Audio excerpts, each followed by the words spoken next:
Good afternoon, you're watching ABC News. This is ABC Midday and I am Peggy NYARKOWAA BANNOR. Coming up in the next hour. Political scientist Dr. Samuel Afriyie backs the proposed extension of presidential term of office from 4 to 5 years, as MPs also supports the prevention of MPs from taking positions in government. Acting Defense Minister and Interior Minister launched Joint Security Task Force to combat crime in the festive season. Still to come, about 60% of men in some districts of the country take alcohol above required limits, according to a latest report by the Ghana Statistical Service. On the international front, Nigeria's security woes continue as armed men kidnap 28 people traveling to an annual Islamic event in the central part of the country. Stay with us, we have details of this and more coming up shortly.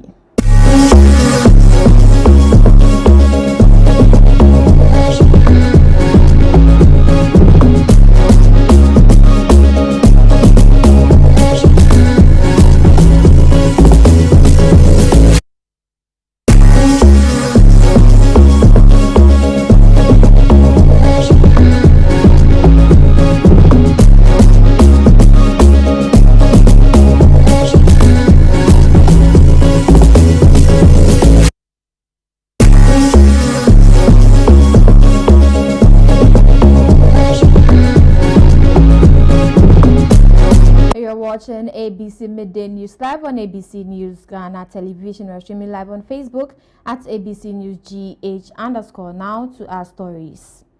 Political scientist at Kumasi Technical University, Dr. Samuel Afriyie, has lauded the proposed presidential term of office from 4 to 5 years. Speaking on ABC in the morning, Dr. Samuel Afriyie said the additional year would give the president ample time to focus more on governance. First and foremost, when you look at the term of the president, I think, well, we have not been in government before, we have not been president before, and so we might not have an in-depth understanding about how governance is being run. There is a change over that is from government to another government, how to set government machinery in place, how to make sure that things are run. So I think based on previous presidents, especially President Kufuor, who has made some suggestions about some aspect of increasing the term of the president from that is 4 years, because based on what they have been telling us, it presupposes that actually they have about 2, that maybe 3 years to be in at least to be inactive, and even that you have 1 year, because the first year you used to set your government in place, and then the last year for your term you set an motion for government, that is campaigning. So you see that actually you may have about 2.5 or at least 2 years of proper governance, that you may have a kind of concentration towards your policy or your manifesto, and that is what has been. So for me, I think 5 years will be okay for a term, so that at maximum you have 5. That is. Still on the constitutional review, a member of parliament for Akim Oda constituency, Alexander Akwesi Akwa, has disclosed that members of parliament who double as ministers tend to put pressure on their colleagues without ministerial position, as they have access to state resources to develop their constituencies. Speaking on ABC in the morning, he threw his support behind the Constitution Review Committee's recommendations that the members of parliament should not hold ministerial positions. We accept that non-MPs are those who are eligible to become ministers, which is something that I would vote for. I will vote for, because then it doesn't make any MP less of nature than the other. As it is now, ministers, MPs who are ministers are regarded as more of an MP than even your colleague MP, because you control the government purse. And so if it is well cut out, if you're a minister, you're a minister, you're not coming into parliament. If you're an MP, you are an MP. That alone also emphasizes the tenets of democracy like we know. By and large, we are MPs in the first place before we become ministers. And so if you have a colleague MP who has a ministry and therefore has control over resources and is using the resources to champion the cause of his people, he is putting you into trouble. So like somebody will say, I mean, all of us are MPs. Meanwhile, Dr. Friye has commended the Constitutional Review team for proposing that the president pay taxes. He says that the president is a leader and a citizen of the country. He noted that the recommendation of the president's pay should be approved and implemented soon. I'm also very, very happy that the committee was suggesting or recommendation that presidents should pay taxes. It's very, very good suggestions that the committee has made, because we are all citizens and we need to pay our taxes no matter how much. So when it comes to president and president does not pay taxes, then it means that actually he is not a citizen of this country. But being the leader, if you pay taxes on what we have been given to you, I think that is a very good step, and this one, it has to be immediately be implemented from this. That is, this government has to start to implement.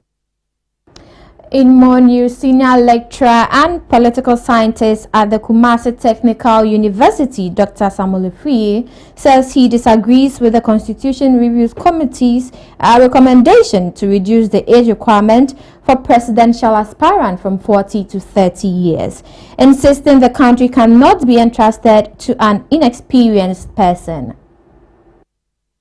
Being a president is not being a bushapeni of a certain family, you know. Being the president is where you lead 16 regions, different tribes, different background, different experiences, different caliber of people. So you need a certain level of an experience, or even a certain level of maturity, a certain level of emotional stability to able to handle all these things. When it comes to the security, we talk about the military, we talk about the Air Force, and when some strategic decisions, yes, you may have some kind of people to support you at the end of the day, but you are the one that will make such decisions. So I think that I disagree 100% with the age limit from 40 to 30. No, we can't place our country into that kind of level, because in every kind of position there should be an element of an experience. There should be some element or a certain level of maturity so that you can handle. And here we are talking about a country. Being a president is not being a bushapeni of a certain family, you know. Being the president is where you lead 16 regions, different tribes, different background, different experiences, different caliber of people. Meanwhile, the Constitutional Review Committee has recommended the creation of a stand-alone Ethics and Anti-Corruption Commission as part of proposed reforms to strengthen Ghana's anti-corruption architecture. Presenting the committee's final report to the President, John Dramani Mahama, at the Jubilee House on Monday, December 22, the committee's chair, Professor Kwesi Prempeh, said the recommendation seeks to rationalize the roles of existing anti-corruption institutions and improve efficiency in the fight against corruption. For the Attorney General, we want to take some of his powers. So that oral will be done by some other body next time. So what we are proposing there is that because of the system we run, we don't have a career civil servant being Attorney General. We think that raises challenges when it comes to prosecuting political corruption and other issues affecting politically exposed persons. So we are proposing an ethics and anti-corruption commission that can be cobbled together from some of the agencies we already have So Shraj has some anti-corruption work, not prosecution. We think Shraj can just focus on the human rights and ombudsman work. There's plenty of that for Shraj to do. So we will take Shraj's anti-corruption mandate, couple that together with what probably the OSP and other agencies currently do, and then create out of that mix a new commission, which would then handle cases of corruption, so that the AG can be freed to do, Now let's take a look at the breakdown of the committee's report. Key recommendations of the Constitutional Review Committee. The committee proposes no amendments to Article 66 Clause 2, as we find no ambiguity regarding its meaning and no need to extend the two-term limitation on the number of terms a person may be elected to hold office as president. The committee recommends an amendment to Article 66 Clause 1 to extend the length of a president's term from 4 years to 5 years. The committee recommends an amendment to Article 62B to lower the minimum age a person must attain to qualify for election as president from 40 years to 30 years. The committee recommends an amendment to Article 68, Clause 5 to provide that the salary, allowances and facilities payable to the President under Clauses 3 and 4 of Article 68 shall be subject to tax in accordance with applicable law. The President shall similarly be subject to payment of indirect tax on goods and services, including import duty, on the same terms as every other person. The committee recommends an amendment to Clauses 1 and 2 of Article 71 to provide that the salaries and allowances and the facilities and privileges available to persons holding public office generally, including the President and the holders of the other offices listed under Clauses 1 and 2, shall be determined by the proposed Independent Public Emolument Commission. The committee recommends an amendment to Article 78, Clause 1 to provide that no member of Parliament may be appointed a Minister of State or a Deputy Minister or Regional Minister. The committee further recommends as a companion amendment that a member of Parliament who resigns from Parliament shall not be eligible for appointment as a Minister of State or a Deputy Minister or Regional Minister. The committee recommends an amendment to Article 78, Clause 2 to provide that the total number of ministers of state, including deputy ministers and regional ministers, shall not exceed 3 times the number of ministers in the cabinet. Pursuant to Article 78, Clause 1, the number of ministers of state in the cabinet is capped at no more than 19. This means the total number of ministers of state, including deputy ministers and regional ministers, shall not exceed 57. Now, the committee reasons that the nature and extent of the discretion enjoyed by a president in making an appointment to a public office established by or under the 1992 Constitution, including the offices listed in Clauses 1 and 2 of Article 70, must depend on the nature of the office in question. In furtherance of this principle, the committee proposes a classification of public offices based on the degree of independence or political detachment that is appropriate for the performance of the functions of the office. The committee classifies appointments under the Constitution into 4 categories, namely executive offices, independent offices, hybrid independent offices, and hybrid executive offices. Now, key recommendations of the Constitution Review Committee says 1. In respect of an appointment to an executive office, the President shall have plenary power to select or choose the person to be appointed, subject, in limited instances to the prior approval of Parliament.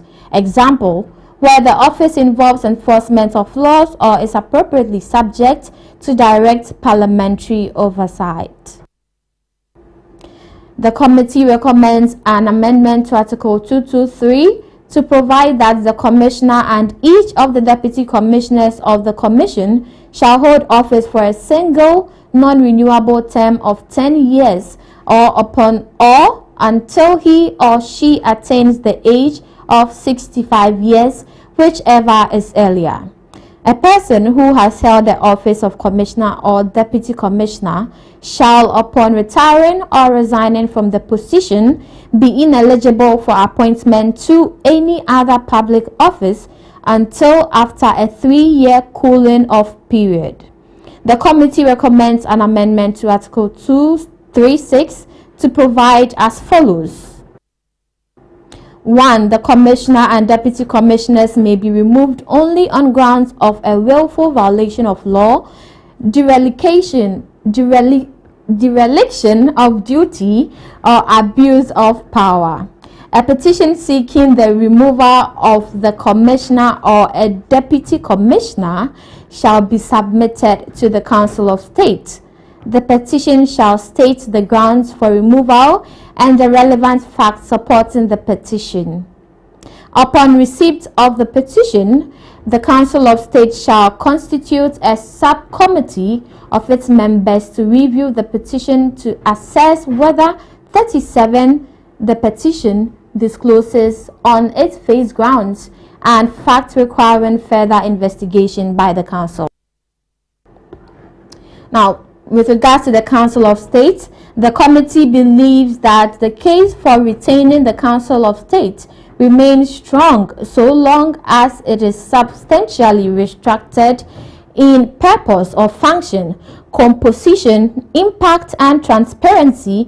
In particular, a Council of State that returns to the role of envisioned for it and the 1969 Constitution as a co-guarantor of the independence of certain constitutional bodies and offices would make a significant contribution to our constitutional system of checks and balances.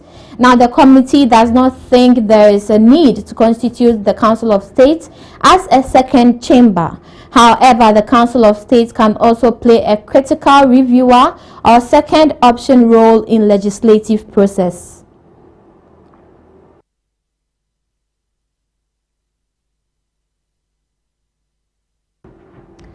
Also, the committee recommend. So this is about the Council of State. It says, receive written petition, that is with sworn affidavits under penalty of perjury, for the removal of an identified independent constitutional office holder, and determine if petition or on the face of it alleges facts and grounds sufficient to warrant further investigation and action, and if so, set up an independent tribunal to investigate and make appropriate findings and recommendation to the Council for onward transmission to the President for obligatory action.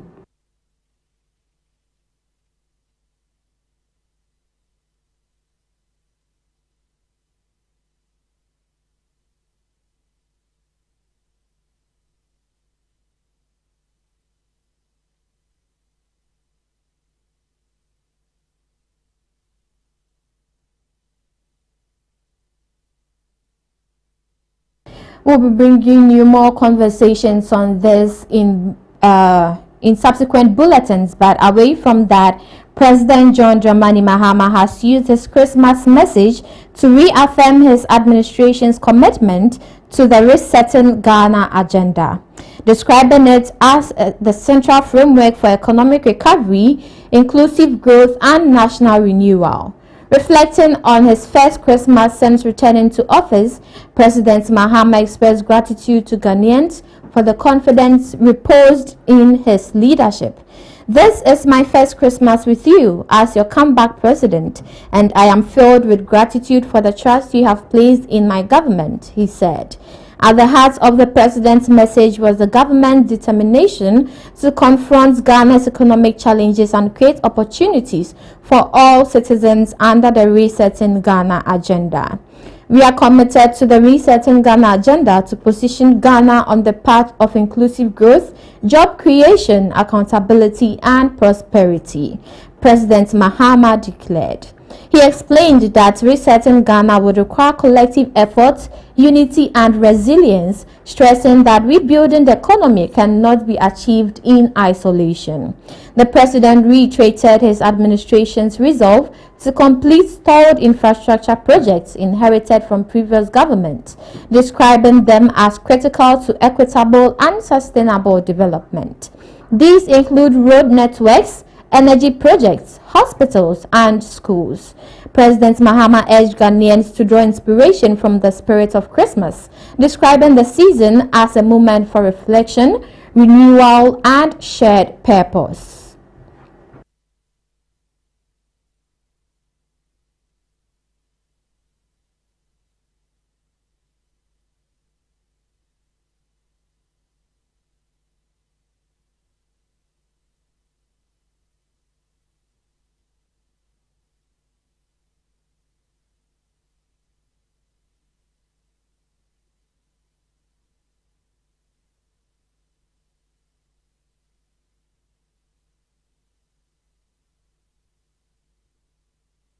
Now, Interior Minister Honorable Muntaka Mubarak has praised Ghana Security Services for their dedication to protecting lives and property across the country, particularly during the Christmas season. He praised personnel of the police, armed forces, and other security agencies for sacrificing their comfort and risking their lives to ensure peace and safety nationwide. Speaking on behalf of the President, the Interior Minister expressed the government's appreciation to all security personnel for their service to the nation. We also want to take this opportunity to thank you sincerely for keeping our country safe. We are very grateful. We know you deny yourself sleep, you deny yourself comfort, you risk your life every day so that you can keep our citizens and our country safe. On behalf of His Excellency, the President of the Republic, His Excellency John Dramani Mahama, we want to thank each and every one of you for all the sacrifices that you are putting in. Sometimes denying your immediate family the comfort of seeing you, denying yourself good sleep, doing all you can so that our public will feel safer. And to assure you, the coming year, by the grace of God, is going to be good. It's going to look into most of your challenges and will work tirelessly to ensure, whether from the army, the police, the fire, the prisons, the narcotics control, custom, all of you, we can assure you that we will do the best that we can. Keep you safer, because you can only keep us safe when you yourself you are safe. You can get us to sleep better if you have a good place to sleep. You can get to protect us if you are well equipped. And His Excellency has already set the tone with the route ruling. We have seen the number of armor that the police have received. And the army, you know, coming here, you are going to be one of the main focus, just as the fire service is going to be one of the main focus. The President has assured us we are going to have a lot of fire tenders. The prisons, we know the risk associated with your work. We are going to be focused. The immigration, we know the border control challenges that you are going. Still on security matters, the Ghana Police Service has arrested 56 suspects during a series of intelligence-led operations across the Western North region. In a Facebook post on Tuesday, December 23, the police said the arrests carried out in multiple towns and villages were part of their Christmas special operations aimed at enhancing security and maintaining law and order during the festive season. The week-long operations targeted key areas including Seshibodi, Asawenso, Dadiaso, Draboso, Akontombra, Seshi Debiso, Enchi, Seshi Bekwai, Donina, and Bidim.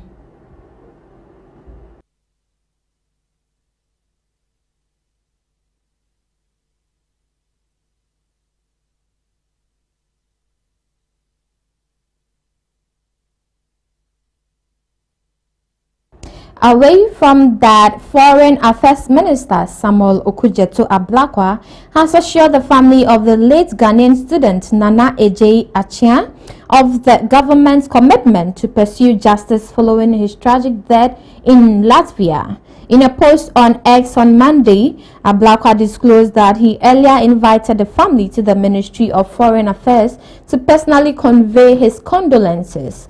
The North Tongu MP said he briefed the family on steps taken so far by the ministry in response to the incident. According to the minister, a fact-finding mission was promptly dispatched from Ghana's embassy in Germany, which holds current accreditation to Latvia, to gather first-hand information on the circumstances surrounding Nana Ejei Achiang's death. He said the team has since submitted a preliminary report to the ministry, adding that Latvian authorities have confirmed that investigations into the case are ongoing and have not been concluded. Ablakwa further informed the family that he has formally notified the Latvian government of his intention to travel to Latvia to engage his counterparts and interact directly with investigators handling the case. He noted that his delegation to Latvia will include representatives of Nana Ejei Achiang's family to ensure transparency and direct family involvement in the process.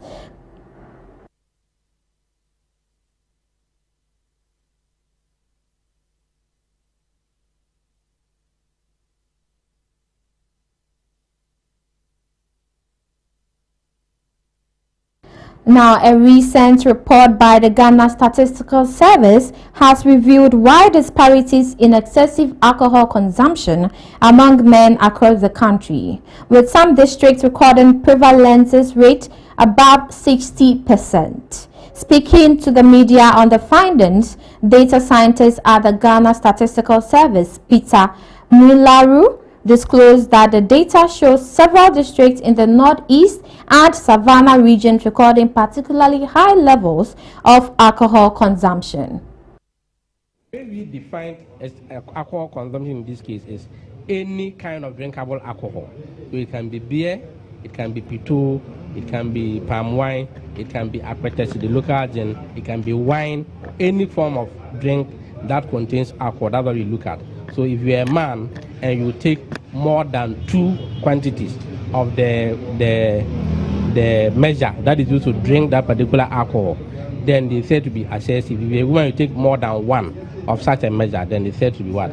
Excessive. So we look at all forms of alcohol that are consumable by human. Northeast region and the Savannah region that I talked about, we have some districts doing more than 60%.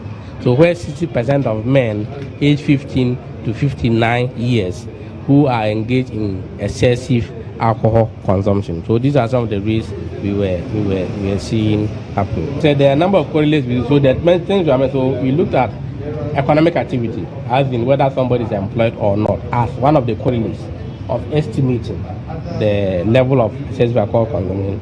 We look at the variables like education levels of the men. We look at variables like the type of locality, whether they are in rural or urban locality. So those are some of the things, and a number of them. Those are some of the things we look out for in using as correlates to estimate the values for excessive alcohol consumption.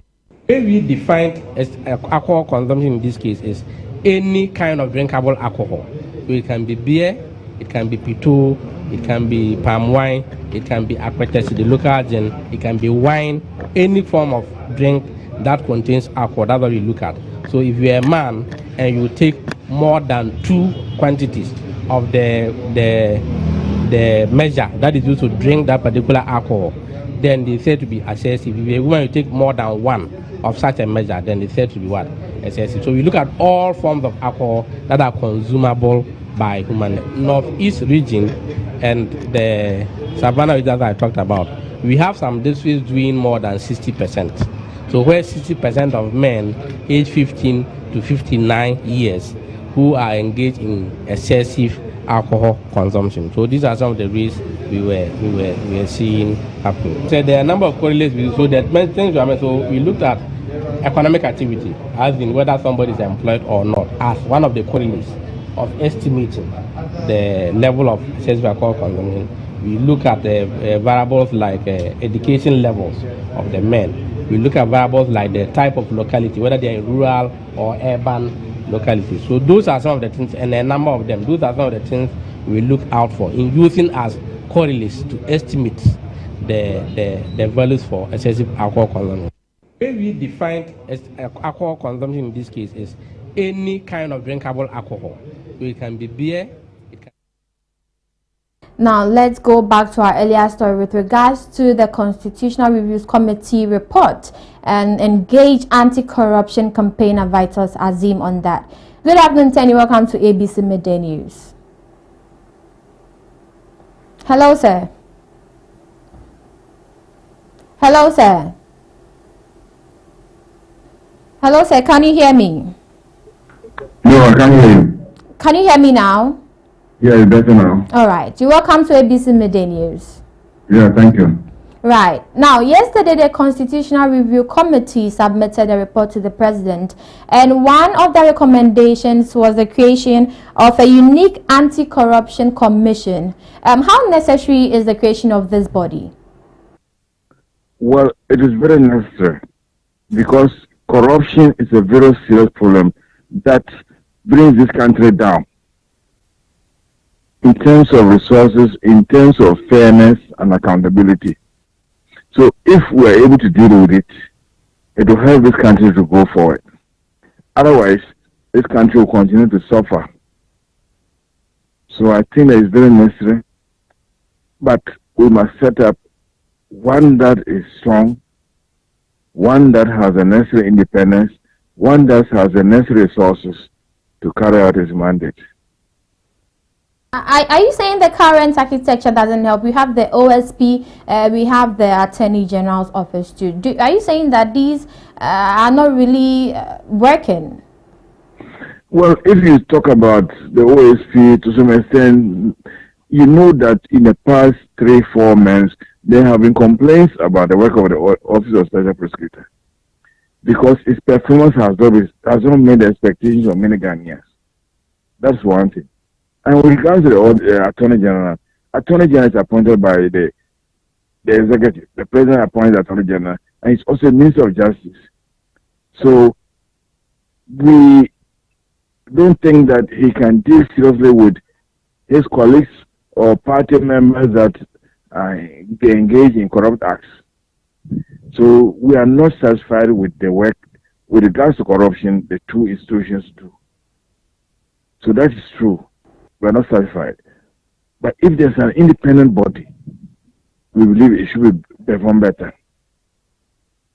All right. Now, wouldn't that duplicate existing institutions? No, it shouldn't duplicate existing institutions. Like, for example, I haven't read through the whole Constitutional Review Commission's report. But when you are creating that thing, it should replace like the Office of Special Prosecutor. It should take away the anti-corruption mandate of Chirac, and so there will be no duplication. So what should be done differently this time to promote the trust of the public in the commission if approved by the President? First, you have to look at the way the appointment of those managers, the management of that institution is appointed. It has to be transparent, non-partisan, and meritorious, such that you are not appointed. The President doesn't just we don't just hear an announcement from the Presidency that Vitus Azim is the independent prosecutor. One. Number two is that person has to be independent. And when we talk about independence, it's not just interfering with his work, but also giving it the necessary resources to carry out his mandate. When we do those things, then you are sure that at least to some extent, his work will meet the expectations of Ghanaians. Now, another recommendation from the committee was an extension of the presidential term from 4 to 5 years. What are your thoughts on this? Well, I do not think that it's a problem.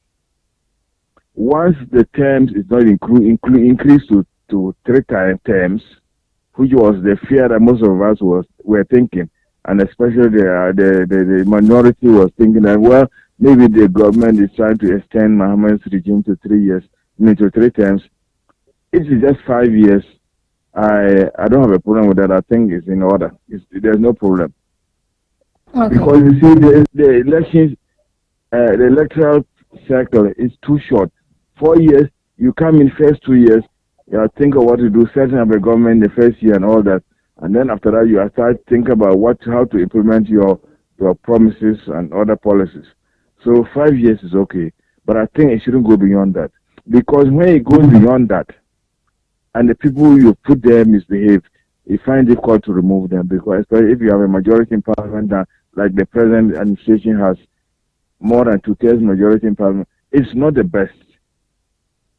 You mentioned that is in order, but let's look at it from the other side. We could have 5 years of a government in power without working or being accountable or delivering on his mandate. Wouldn't that be a downside of this review?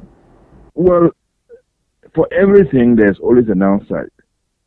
But the Constitutional Review Commission, as I said, I haven't seen. They should put in place measures that will ensure that if the government is performing abysmally, we should be able to take steps to remove the person or the president. So you see, you need to adopt a holistic approach. It's not just saying extend to 5 years. If you extend to 5 years and the person is misbehaving or doing things that you don't want, what steps are there for you to remove the person or to replace the person? So those are some of the issues that you need to look at. Right. Thank you for your time this afternoon, sir. You're welcome. That was anti-corruption campaigner Vitus Azim. You're still watching ABC Midday News. We'll take a quick break here. We'll be back with more news.